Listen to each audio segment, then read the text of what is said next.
Ah ouais, bonjour. C'est ma première vidéo pour le blog développement personnel que j'ai créé il y a 2 semaines, que je vais alimenter donc par cette première vidéo. On va parler de quelque chose de super important, la relaxation. Et je pense que c'est la base de tout. Robbins disait que pour atteindre nos objectifs, on a des comportements à mettre en place. Ces comportements dépendent de notre état interne, de notre ressenti, je dirais pour les gens qui font de la PNL, de notre ressenti kinésique. Donc c'est un petit peu notre bien-être, notre thermomètre émotionnel. Et donc ce ressenti dépend donc, on considère comme un état, dépend donc de deux choses, représentation mentale et la physiologie. La physiologie, c'est-à-dire la respiration, donc les contractions involontaires musculaires, autrement dit le système nerveux central, et notamment le système nerveux parasympathique. On a deux systèmes dans le système nerveux central, le système sympathique donc qui nous donne notre dose de stress pour être concentré, mais aussi pour fuir le danger, et le système parasympathique qui lui est plus dans le côté calme, se calmer, donc par la respiration, notamment par l'expiration. Donc aujourd'hui, on va se concentrer justement sur calmer, comment calmer. Et je l'ai essayé moi. Je pense qu'il faut un certain temps pour trouver sa technique, mais bon, c'est pas impossible à faire, c'est même très facile. Donc, je parle de l'expiration. Donc, quand vous vous sentez vraiment intérieurement, émotionnellement troublé, je pense qu'il faut se recentrer donc sur le moment présent, sur le moment présent, vraiment se concentrer sur le moment présent sans éviter de penser au passé ni au futur, mais de laisser passer justement, laisser penser que ça soit du passé ou du futur. Donc, en gros, ce qui nous est arrivé, ce qui est pas forcément bon. En général, si on se sent comme ça, c'est qu'on pense à des trucs pas forcément bonnes. Bon, pardon. Et aussi le futur, donc c'est l'anticipation des choses mauvaises, à juste ou pas, à juste ou bien ou à juste titre, pardon, moi je trouvais pas les mots, on est le matin, c'est un peu compliqué. Donc euh, anticiper, ne pas anticiper en fait. Donc on se ressente sur le présent, donc sur ce qu'on ne constate pas d'habitude, ce qu'on fait inconsciemment, c'est-à-dire notre respiration, et ça permet de nous relaxer. Donc je parlerai de la méditation après, qui elle est plus dans la découverte de nos tendances.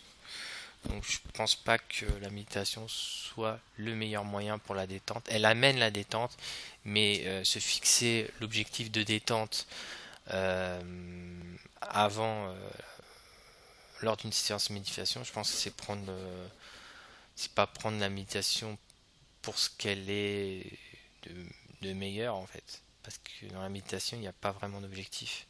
Le but, c'est de se recentrer sur le présent. S'il y a un objectif inavoué, on va dire, se sentir bien. Mais justement, c'est plus un parcours, un voyage qu'une destination.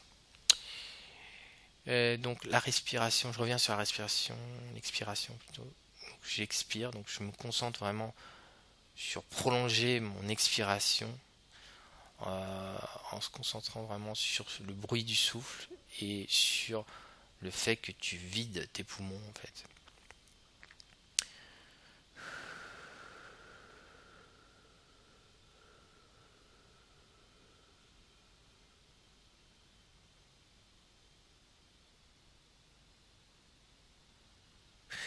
Et voir l'impact justement à la fin de ce processus. L'impact sur dans ton cerveau, l'impact, tu vas ressentir un impact. Peut-être une détente musculaire, une chaleur qui va venir. Et donc, ça permet de te détendre, de te recentrer sur le présent. Et quelque part reprendre des forces.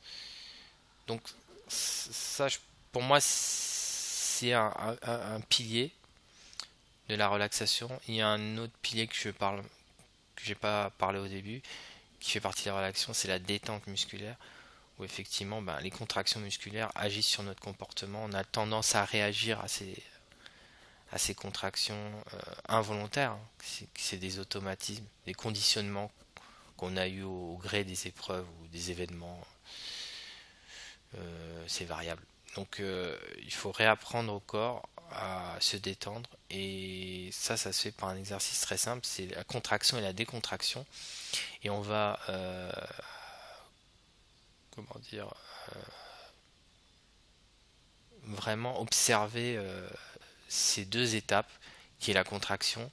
On va contracter très très très très fort, on va observer cette sensation et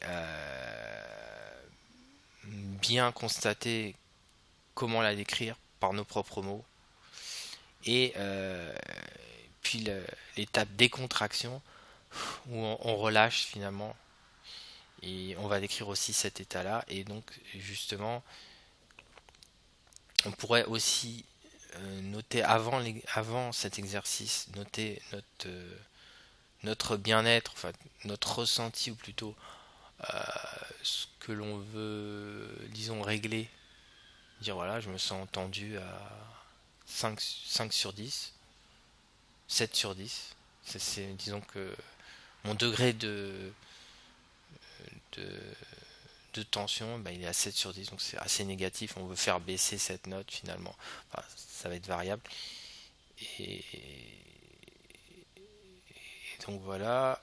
Et donc pour conclure, donc voilà, c'est les deux, les deux piliers donc de la relaxation, c'est donc la respiration, notamment l'expiration.